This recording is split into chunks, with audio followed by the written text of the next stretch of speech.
simplesmente uma queda do castelo de cartas. Pode ter um efeito cascata de calote? Enorme, de calote geral. E isso seria um colapso, desse sistema? Mas aí eu vou fazer uma provocação então para os senhores, que vocês estão fazendo piadinhas aí com o Bitcoin. O Bitcoin não é isso? É saber esperar? Então, para encerrar essa questão de saber esperar, o Buffett tem uma frase que o mercado é um sistema que transfere dinheiro dos impacientes para os pacientes. Sim. O Bitcoin, ele veio, né? Ele foi criado com uma promessa de ser uma proteção contra o governo. Uma promessa de ser uma proteção contra a intervenção estatal, entre o bloqueio, o confisco. E é bem capaz que seja isso. Isso. E de fato ele tem essas características mesmo. Mas, como contrapartida, ele em dólares, no sistema atual que a gente vive, ele não tem valor intrínseco. Nenhum. Ele está sendo operado de forma especulativa. Esse é o ponto. Não é se ele vai... a gente vai discutir o valor intrínseco dele, mas ele está sendo operado de forma especulativa. Ele não está sendo operado de forma paciente. Você tem gente comprando e alimentando. Se eu puser o gráfico dele, puser o gráfico do Nasdaq vezes 3, é a mesma coisa. Aliás, foi a mesma coisa. Ele está super valorizado, então, você acha? Sim. Ele ainda está, mesmo com essa queda? O ponto é o seguinte, ele está... Se você pegar a linha de tendência dele, ele está muito acima. Ele está bem longe das médias. Está ali.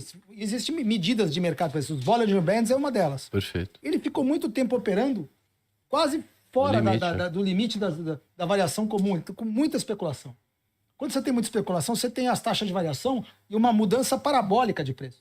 Vocês não acham que caiu bastante a especulação do Bitcoin? Você acha não, em relação ao que a gente teve anos atrás. Não, você está numa máxima história. Você tem hoje, não é só o Michael Saylor da MicroStrategy lançando dívida, lançando ações para comprar Bitcoin. Você tem centenas de empresas hoje que fazem isso. Que foram nessa onda de criar tesourarias para comprar, encarteirar Bitcoin, que ajudou a impulsionar o preço de forma semi-parabólica. E você entende disso, você é engenheiro. Sim. Sabe o que é uma parábola? Opa! Dá para você subir para sempre uma coisa parabólica? Não, uma hora ela... Né? Você não tem... Não existe como. Existe força natural capaz de impulsionar o negócio. A hora que a taxa de... A primeira derivada não vai poder ser isso aqui. Certo? Para sempre. Sim. Nada sobe assim a 90 graus. Sem dúvida, sem dúvida. Assim, chega uma hora que está num certo grau que aquilo tem que, no mínimo, no começo não é que cai, no começo ela diminui a subida. E depois vai perdendo energia, em algum momento ele vira. Não digo que acabou a tendência, que vai para zero, não estou dizendo isso, estou dizendo que essa energia acaba e toda a distância que você está em relação à média, a própria força, existe uma gravidade também no mercado. O Taleb explica isso melhor que eu estou usando termos que não se aplicam ao mercado. Estou usando o termo da física. Mas é isso mesmo. E tal. É isso mesmo. Mas se eu pudesse apostar, eu diria que daqui 20 anos, o Bitcoin, ele bateu dólar, euro, real, libra, etc. Tá? Talvez bata, inclusive, ouro. Tá? Daqui 20 anos. Vocês não apostariam nisso? Isso é uma afirmação anedótica, é uma combinação factual. Você ligou pontos. E em termos probabilísticos... Não aposta, né? Fazendo uma muita coisa precisa dar certo para isso ser verdade. Por exemplo, eu tenho um cenário. Desculpa, eu tenho um cenário. O Bitcoin ele tem um código, certo? Que é aberto. Certo. Quem garante que no momento de crash os governos não se apropriam desse código, já que é aberto? Assim, tem carteiras que eles não podem se apropriar, que são autocustódia, mas todas as outras eles podem travar, bloquear. Tudo que tiver em... Custódia de terceiros, né? Sim, corretora e tal. Na Binance, e aí etc. ele meio que pega aquele código e lança uma moeda do sistema, uma criptomoeda sendo a moeda do sistema. E substitui esses bitcoins? Ele pode fazer, ele fez isso com o ouro. O próprio ouro. Sim. Mas daí você acha que quem tem o Bitcoin em autocustódia valorizaria o dessas pessoas? Mas aí o cara não consegue, eles fazem isso ficar ilegal. O cara, se tiver transacionando autocustódia, vai... Entendeu? Eles começam a controlar. Toda a custódia que é controlável, e todo mundo tá em autocustódia, já passa a ser outlaw. É um futuro, não acho que é impossível, mas ele é distópico, pode né? Ser distópico, mas imagina você que durante 400 anos teve ouro. Aí chegou lá o Roosevelt em 33, tornou ilegal a transação com ouro. Sim. E confiscou o ouro, tornou ilegal a transação com ouro. Então eles podem tornar ilegal a transação com Bitcoin em autocustódia. Você não acha E que você vira um agora... criminoso se você transaciona em autocustódia. Você vai tentar pagar da sua conta autocustódia e vira um criminoso. Mas dado até a internet... Você não acha que é muito mais improvável isso acontecer hoje? Porque isso seria considerado meio tecnologia. Não, tecnologia eles têm. Mas porque, por exemplo, a Argentina hoje, com o Milei, nunca entraria nessa. Né? Ou eu entendo. Então, assim, muita coisa tem que acontecer. Eu imagino que nada vai acontecer enquanto você não tiver uma crise monetária do sistema atual. Quando tiver sem a crise monetária no sistema atual, cara, todo mundo vai ficar especulando aí com o que quiser, vai subir, vai cair, não vai ter ninguém... Hoje, o principal... Quando o Bitcoin estava subindo bastante, todo mundo falava, preciso comprar, porque se não comprar, vai ficar mais caro. Sim. Eu quero a proteção contra o governo, mas eu vou comprar agora porque vai para 200. Vai para 200 mil. Compra agora, vai para 200 mil. Então essa foi a mentalidade. A mentalidade era, tá 50, 60, 70 mil, mas eu vou comprar já, porque vai para 200. Aí tá 100 mil, compra já porque vai para 200. Só fala, sempre tá barato o Bitcoin, sempre tá barato. E essa mentalidade alimentou essa alta até os 125. E no 125 tinha gente comprando porque ia para 200. Sim. Só que foi para 91, que é o que tá hoje. Aí... Agora, o cara que comprou lá a 120, 110, quem ainda tem dinheiro fala que vai comprar mais. Sim. E quem comprou e perdeu, fala, bom, pelo menos eu me garanti. Eu comprei uma garantia, um seguro contra confisco de governo.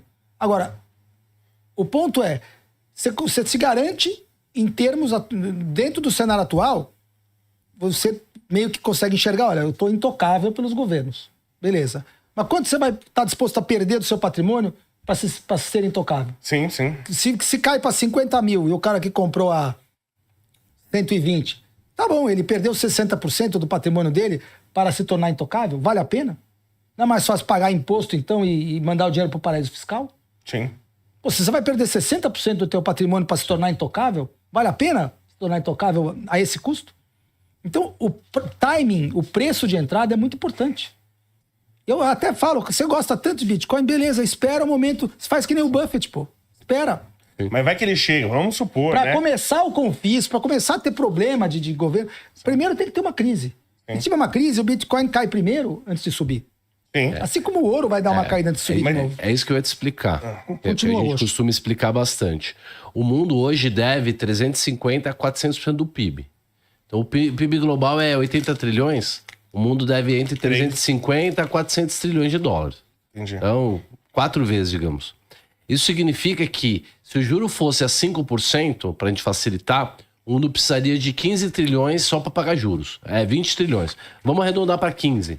Então, o mundo precisa de 18% do PIB só para pagar o serviço da dívida. Então, é insustentável. Não tem dinheiro para tudo isso. E essa dívida, ela precisa ser paga, ou o preço dela vai cair. O calote acontece no preço do valor das dívidas. Essas dívidas são famílias, empresas e governos. Então, quando começar uma insegurança com relação ao pagamento das dívidas, é simplesmente uma queda do castelo de cartas. Pode ter um efeito cascata de calote? Enorme, de calote geral. E isso seria um colapso? Seria o colapso desse sistema? Existem 3 tipos de colapso. O primeiro colapso é uma queda muito acentuada no mercado financeiro, 5 desvios padrões num candle semanal, quer dizer, eu faço um histograma e ele rompe 5 desvios padrões na queda. Isso tecnicamente é um colapso, é um crash. Certo. Beleza, não tem nada a ver com o fim do mundo. Certo. Segundo tipo de colapso seria um colapso econômico.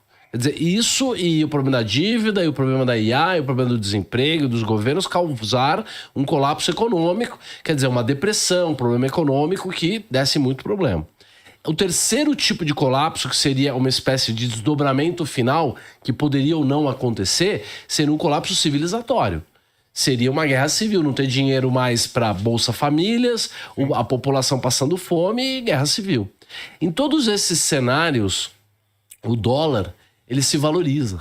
Ele não se desvaloriza. Essa história que o dólar vai colapsar é uma falácia de quem não entende nada de economia. Eu e o professor Fábio, a gente explica isso todas as semanas.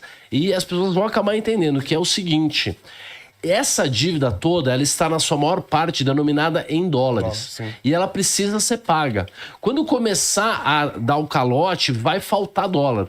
E todo mundo precisando pagar ao mesmo tempo e não tem dólar físico. Não tem dólar escritural moeda corrente escritural para pagar isso de uma Essa vez. base monetária que foi impressa aí, que todo mundo diz que é o M2, que foi impresso um monte de dinheiro... Não dá nem isso 10% das dívidas. Não foi o Banco Central que criou, foram os bancos que criaram. E são as dívidas. Então, se houver um colapso das dívidas, uma diminuição do valor das dívidas e um não pagamento, a base monetária que tinha aumentado muito vai diminuir. Então, a base monetária do Bitcoin, em termos relativos à base monetária do dólar, vai aumentar. Então, o Bitcoin vai ficar mais caro quando o dólar ficar mais caro. Por quê? O fluxo de caixa, o valor de qualquer coisa, é o seu fluxo de caixa futuro trazido a valor presente, descontado por uma taxa de juros. Como o Bitcoin não tem valor futuro, não tem fluxo de caixa, não tem dividendo, nunca vai pagar nenhum juros, ele só tem valor no infinito do futuro. Então, quando o juro sobe um pouquinho, o Bitcoin necessariamente cai muito. Imagina um cenário em que a base monetária se contrai dos 1 quadrilhão de dólares que tem, 800 quadrilhões de dólares que tem de riqueza no mundo para, sei lá, 200 trilhões e falta dinheiro. Todos os colaterais que são dados como garantia por aí são executados e não existe. Então o preço de tudo cai enormemente. O Bitcoin vai cair certamente 90%. Nossa. E esse cenário é um cenário que está marcado, ele vai acontecer. Então você está dizendo sobre um Bitcoin depois de uma fronteira de eventos que nós não sabemos o futuro. Entendi. Então, o seu chute é um chute. Sim, claro. Eu tô brincando com você, não, é bem chute mesmo, sim. Para quem tá em casa, saiba que se você lê um jornal e conectou 4 ideias, você não é um economista brilhante que está acertando o futuro. Você não sabe nada. Porque eventos isolados, eles não são... possível de se fazer ciência. Para você chegar num padrão, tal coisa aconteceu porque a outra aconteceu, você tem que ter uma observação científica. Claro. Usar a lei dos grandes números. Quantas observações eu preciso? 3 mil? 5 mil? 10 mil? Quantas vezes teve crash? 6? O Bitcoin, quantas vezes nós observamos ele cair ou subir? 5 vezes? Então, nós não temos dados o suficiente para fazer ciência. É um grande chute. O fato é que eu e o professor já explicamos para muita gente que nós temos uma crise pactuada. E ela é uma crise que não é boa para o Bitcoin. Ela é ruim para o Bitcoin. Depois disso, o Bitcoin bater 10, 12 mil, as minorias intolerantes, os maximalistas do Bitcoin segurarem forte e voltasse a ligar a impressora monetária, aí talvez o Bitcoin pode ser a moeda do futuro. Mas é o que eu falo do Bitcoin. Por exemplo, eu não boto dinheiro de pagar conta no Bitcoin. Certo. É dinheiro sobrando. Mas todo investimento é dinheiro sobrando. Não, sim, mas assim, é um dinheiro que, vamos falar assim, se o Bitcoin amanhã valer 0, eu não vou morrer de fome por causa disso. Mas entendeu? se ele cair pela metade, não era você ter um pouco mais pra comprar um pouco mais? Não, eu concordo. Então você tem que ter uma técnica. Mas assim, o que eu penso... Você tem que ter uma técnica igual o Buffett tem a dele. Ele sabe o que ele quer. O que eu penso é o seguinte, não vai se comprar, isso não valer nada, agora vai comprar depois. Eu não vou morrer por causa disso aqui. Só que se chegar a $1 milhão, como o pessoal fala, eu vou estar bem. Você entendeu? $1 milhão é metade da Bolsa Americana. É 40 trilhões de dólares. A base, quanto é que é o Bitcoin? 4 trilhões? Tem que fazer a conta. Não é 21 milhões de Bitcoins contra 91? Faz a conta aí. O Bitcoin acho que tá valendo hoje, a base monetária dele é 4 trilhões? Se for para $1 milhão de dólares... Não sei se é 4 trilhões. Você fazer a conta. Não é 21 milhões de tokens? Vou multiplicar. Mas vezes 92 mil. Mas pensando aqui no Brasil. Vamos pensar aqui no Brasil. Nas dívidas em real. Já não é mais 4 trilhões. Nessa conta aí, já é 3.